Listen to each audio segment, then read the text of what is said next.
Meaning of ill-disposed. Ill-disposed.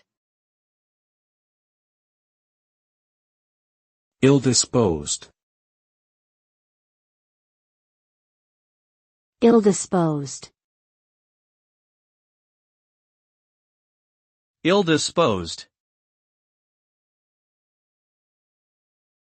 Ill-disposed is an adjective that describes a person's negative attitude or lack of willingness to do something. It can also refer to a situation in which circumstances are unfavorable or hostile. When someone is ill-disposed, they tend to be uncooperative, unhelpful, or even hostile. This can result in difficulty achieving goals, strained relationships, and an overall sense of frustration for those involved.